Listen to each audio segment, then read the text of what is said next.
कब बच्चे को गले लगाया था? आपने कब उसको जादू की झप्पी दी थी? हो सकता है कि इससे आपको मुन्ना भाई एमबीबीएस की याद आ रही हो, उस मूवी की याद आ रही हो जिस पे जादू की झप्पी हमने कभी सुनी थी।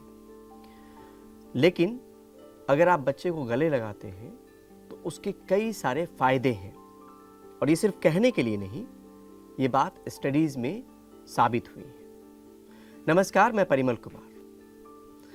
बच्चे के ओवरऑल डेवलपमेंट के लिए, चाहे फिजिकल, इमोशनल, सोशल, ये तमाम डेवलपमेंट में हगिंग, फिजिकल टच एक अहम रोल अदा करता है। और इस पे कई सारी स्टडीज बीते समय में हुई है जो लगा कि आप जैसे पेरेंट्स को पता होनी चाहिए, क्योंकि शायद आज के दौर में बहुत सारे पेरेंट्स अपने भागम भाग की ज़िंदगी में, या शायद इसके महत्व को नहीं समझते हुए, उन्होंने गला लगाना अपने बच्चे को छोड़ ही दिया है। अगर आप ऐसा नहीं कर रहे हैं तो फिर बहुत सारी दिक्कतें आ सकती हैं। कल को बॉन्डिंग बनने में दिक्कत आ सकती है, बच्चे के सेल्फ स्टीम में दिक्कत आ सकती है, उसके स्किल्स में उस तरीके से निखार नहीं आएगा जब आप उसको गले लगाएंगे। और कई जगहों पे तो ये भी कहा गया है कि हर दिन कम से कम 30 सेकेंड गले लगाएं। मुझे नहीं पता, इस पर कोई शोध नहीं मिला कि 30 सेकेंड लगाएं, मिनट भर लगाएं, 15 सेकेंड लगाएं, लेकिन ये बात ज़रूर सामने में निकल कर आई कि अगर रोज़ दिन आप बच्चे को हग करते हैं, गले लगाते हैं, उसको फिजिकल टच देते हैं, तो उससे आपकी बॉन्डिंग स्ट्रांग होती है। बच्चा फिजिकली और इमोशनली, सोशली ज़्यादा स्ट्रांग बनता है। अब बात करते हैं उन तमाम रिसर्च की जो बीते समय में हुई हैं और जिसके ज़रिए आपको बताना ज़रूरी है। रिसर्च इसलिए क्योंकि एक लंबा वक्त लगता है स्टडी को, उसमें बहुत सारे पार्टिसिपेंट्स होते हैं और तब जाके कोई परिणाम निकलता है, कोई रिजल्ट निकलता है। तो ये परिणाम के जरिए हमें समझ सकते हैं कि जिस पे लंबा वक्त दिया गया हो, वो चाहे देश दुनिया के किसी कोने में हुआ हो, लेकिन वो आपके मतलब का है, क्योंकि उससे कुछ निकलने की कोशिश है और बहुत सारे पार्टिसिपेंट्स उसमें पार्टिसिपेट उन्होंने किया है, तब जाके ये परिणाम आए हैं। एक आर्टिकल है यहाँ पर, the importance of touch in development. इसमें बताया गया कि ग्रोथ और डेवलपमेंट के लिए टच कितना ज़रूरी है।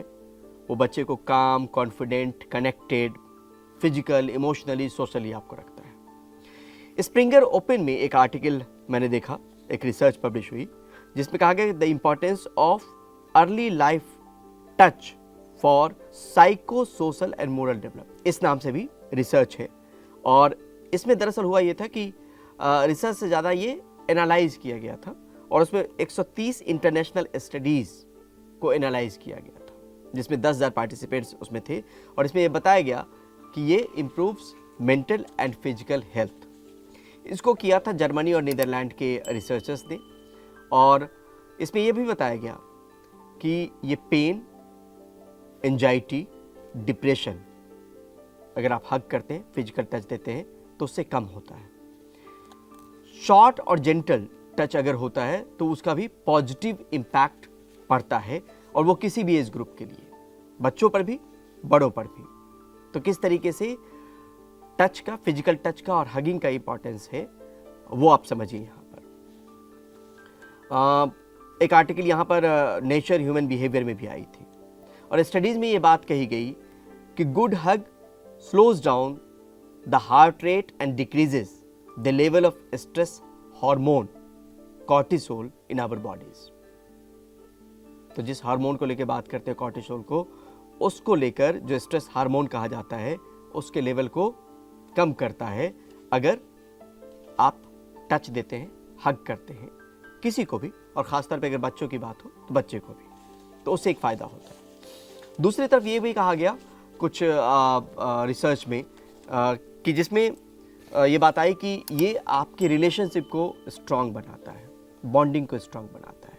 जिस बात का रोना शायद बहुत सारे पेरेंट्स करते हैं कि बच्चा बात नहीं सुनता, हमसे अटैचमेंट फील नहीं करता, अगर शुरू से ये प्रैक्टिस में ये चीज़ लाई जाए, हगिंग की बात हो, उससे फिजिकल टच देने की बात हो बच्चे के साथ, तो बॉन्डिंग स्ट्रांग बनती है।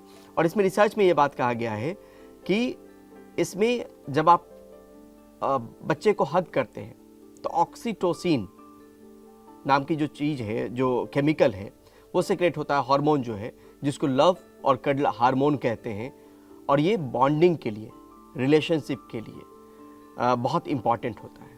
लोनलीनेस जो अकेलापन है उसको ये कम करने की कोशिश करता है, उसको घटाता है। तो यहाँ पर ये भी चीज़ सामने में निकल कर आई, रिसर्च में ये बात सामने निकल कर आई। सेल्फ एस्टीम को ये बढ़ाता है। वो किस तरीके से बढ़ाता है, इसमें ये कहा गया कि जब आप हग करते हैं तो उससे सेरोटोनिन और डोपामीन लेवल जो है वो बढ़ता है, और साथ में जो रिलीज करता है एंडोर्फिन्स का, जो फील गुड हार्मोन होता है, जो नेचुरल पेन रिलीवर्स होता है।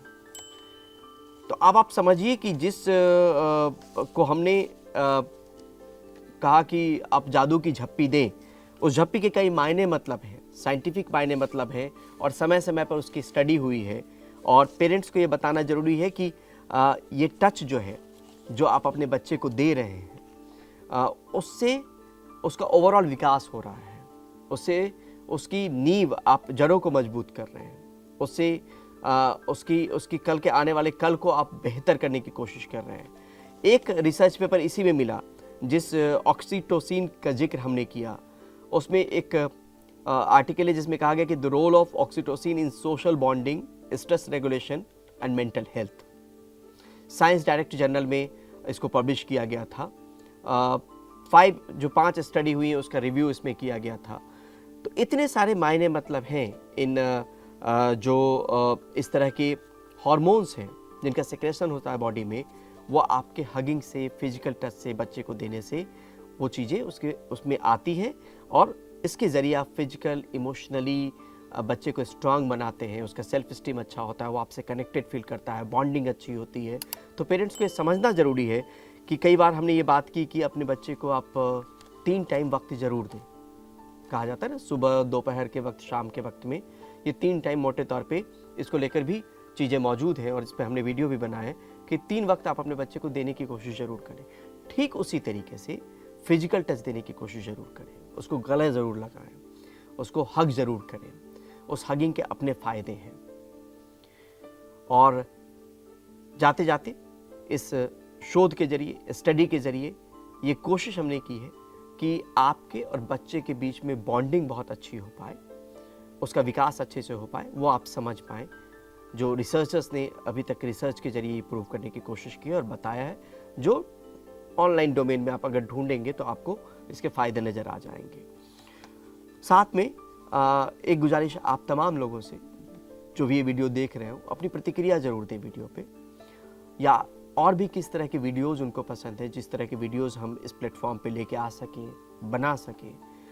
और अगर कोई टिप्पणी ऐसी भी हो जो कोई चीज़ से आप इत्तेफाक नहीं रख रहे हो, तो उस तरह की प्रतिक्रिया भी आप इस प्लेटफॉर्म पे दे सकते हैं, उसको हम एड्रेस करने की कोशिश करेंगे। साथ में आप तमाम लोगों से गुजारिश कि इस प्लेटफॉर्म पे नए हों, पुराने हों, अगर सब्सक्राइब नहीं किया हो तो इस प्लेटफॉर्म को सब्सक्राइब ज़रूर करें, क्योंकि इस पे जो 300 वीडियोज़ और पीछे पड़े हुए हैं, उसको अगर आप स्क्रॉल करेंगे, स्क्रॉल डाउन करेंगे, तो बहुत सारे वीडियोज़ आपको अपने मायने मतलब के लगेंगे।